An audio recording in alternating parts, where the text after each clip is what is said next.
Hey folks, I'm going to talk to you a little bit about some stuff as a small business owner. I run a small mobile mechanic business, and I do a little bit of side consulting for computer and network engineering stuff. Hey folks, be sure to check out my backup channel, Frugal Preppers Extras. Subscribe to it. You can also check out my other channel, Network Engineers Playground. It's computer and network engineering stuff. Also, you can check out my website, which runs on this server right behind me. It's frugalprepper.rocks.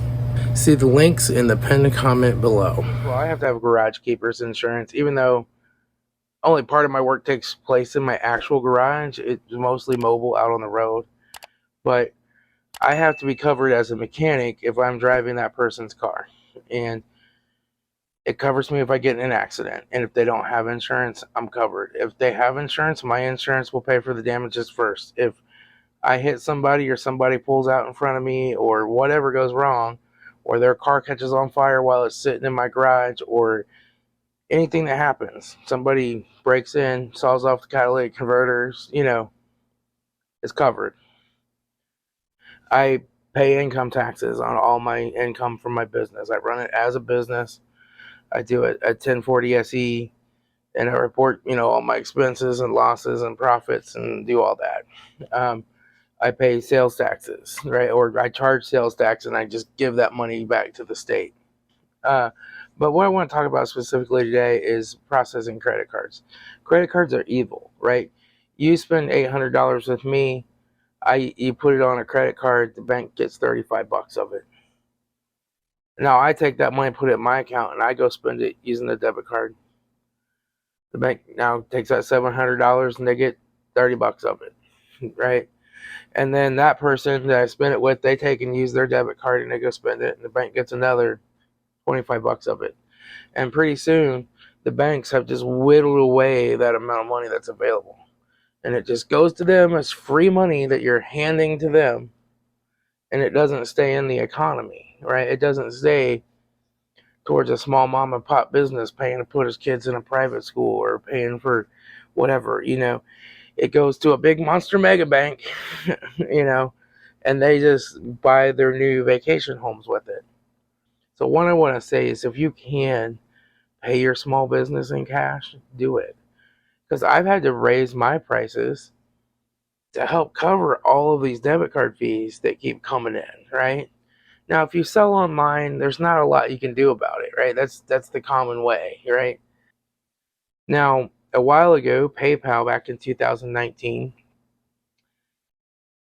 there was an industry standard practice, right? And it was that uh, if you give someone a refund, someone comes and spends $800 with me, like Square right now charges about $35 on that, and I refund them the money. Square keeps their like 70 cent transaction fee or whatever, but they refund the rest of that back. I don't have to pay it because I gave the money back to the customer.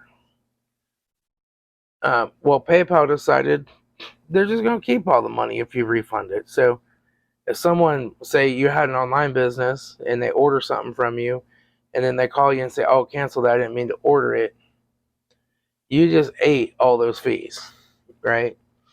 So at the time, I was currently with Square when PayPal did that, so it didn't affect me. Um, PayPal did it, and then another company that's really popular processing credit cards was Stripe. Stripe decided to do it, right? And so now I got an email from Square that said, "We're going to do it." And Square said, because they're conforming with an industry standard practice. So now they've taken something that was abnormal. A couple of big places did it, and now it's going to be the industry standard, they're saying.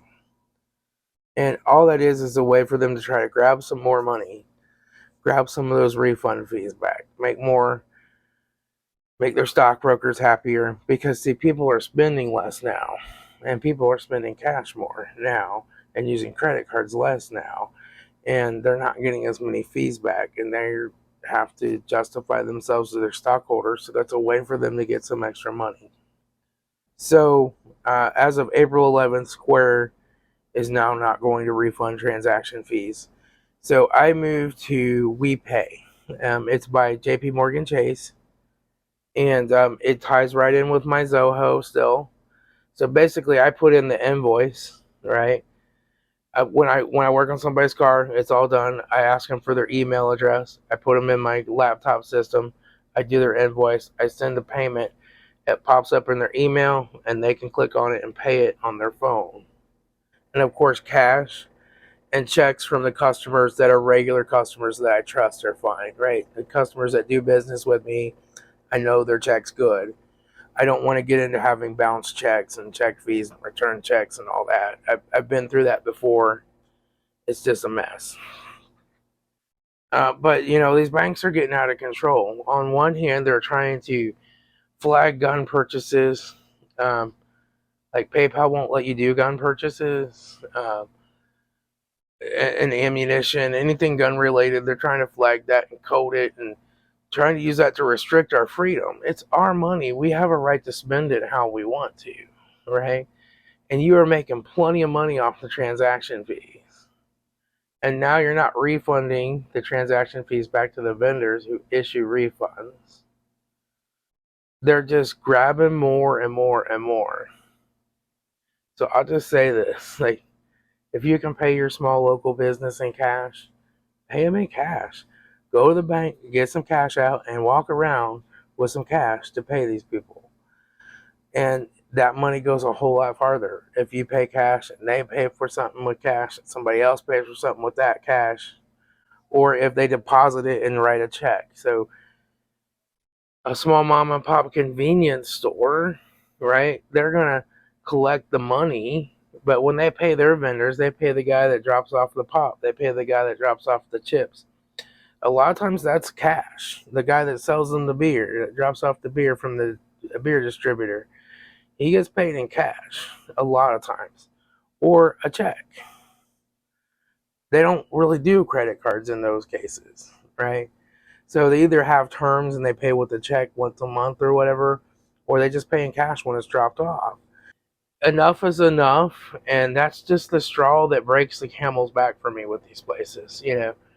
So, um, just be aware. Just be aware of that. Like I said, online, like I buy a lot of stuff from Everglades Ammo. If they had some way to pay them with a check or with a bank transfer or something, I would do it, but they only accept credit and debit cards. So I have to do that, right? And it's still a better deal to buy that from them than it is to find a local place selling it because they have really good prices.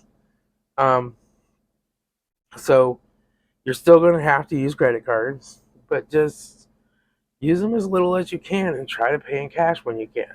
And try to get away from using credit cards altogether because then the credit card companies are making all this money in interest. Like you're making these minimum payments, the majority of it's all interest. If you made the minimum payments for the next 40 years, it still won't be paid off, right? And they're making monster mega bucks on that, right?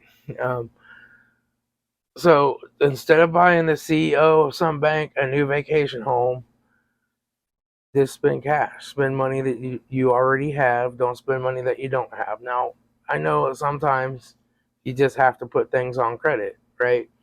You're a mechanic and you're getting a great big new toolbox. Probably going to have to do some credit with that. But in general, it's a good idea to only borrow money for something that goes up in value, not something that goes down in value. But hey, sometimes we all have to do what we have to do. But buying things on credit should be the exception, right? Not the rule. Sometimes you have to do what you have to do, but you really don't want to do that unless you have to do it. Pay cash for things, cash on the barrel head, and you help the vendors out when you're paying cash as well. So that's all I got. Um, but yeah, so Square's done it. I'm sure more and more of these places are going to roll over and do it. Places like Amazon and Walmart and these huge places, they have their own processing, so they won't have to deal with that. Um, but the small businessman is going to end up getting screwed here. So just keep that in mind. I'll talk to y'all later. It's Tom, your frugal prepper.